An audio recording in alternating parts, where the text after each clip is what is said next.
Okay, so the article that I have to read was a research paper which is called Hard of Hearing Individuals Narratives of Inclusion and Exclusion.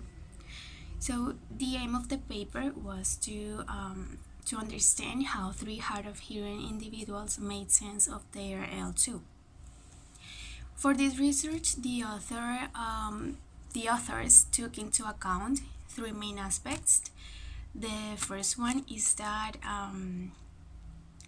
deafness separates hard of hearing students from others. The second one is that hearing aids are not like glasses.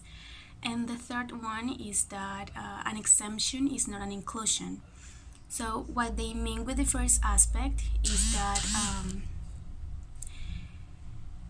that hard of hearing individuals feel isolated because their condition aparts them from others, and this is due to the prejudice that exists about this condition and also the misunderstanding. So people tend to apart them from them and letting them alone. So that is the that is what they meant with the first aspect.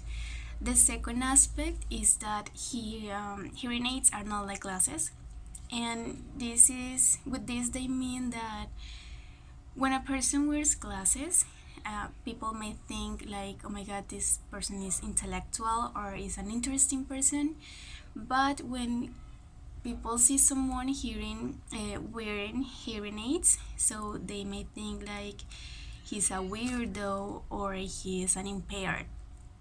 So, and the third aspect is that an exemption is not an inclusion. And during the research, the participants mentioned that some of their EFL teachers exempted them from doing listening tests and also tasks with recordings.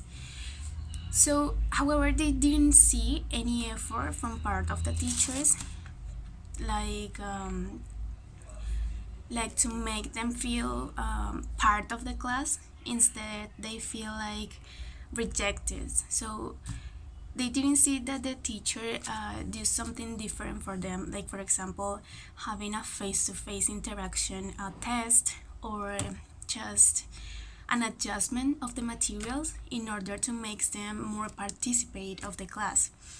So this is one of the main reasons why the author carried out this research, and what he wanted to do was to do a call for truly policies for hard of hearing students.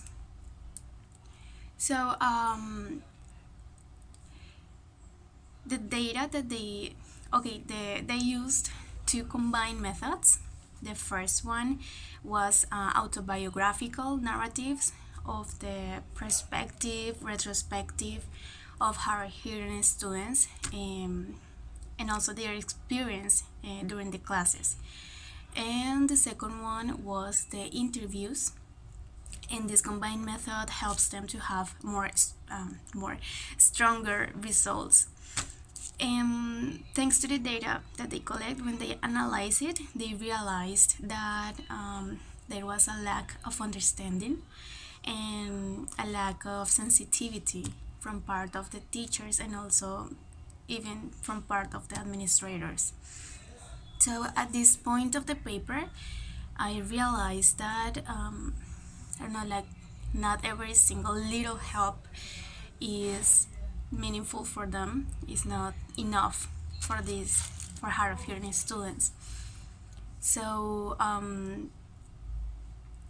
in that, I don't know, sometimes we think like we are okay, so everybody does, but the reality is different, and there are people going through a lot of difficulties during their scholarly lives.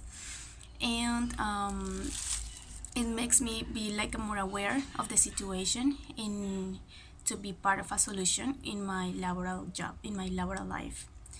So the author concludes with three main recommendations. The first one is that teachers should be more the instruction should be more multisensory and multimodal in order to make themselves understood by these students. and also that we should have a dialogue with him and a conversation and ask them how they want to be taught. So this is important because in this way they are going to feel more comfortable in the classes, and in this sense they are going to have a meaningful learning. And overall, this was a very good article. I love it, and it was very easy to read. Also, it was a research with a meaningful an important message for the community and also for the schools. And this research was a huge contribution. I think that was a huge contribution for hard of hearing students for improve their learning process. So this is pretty much.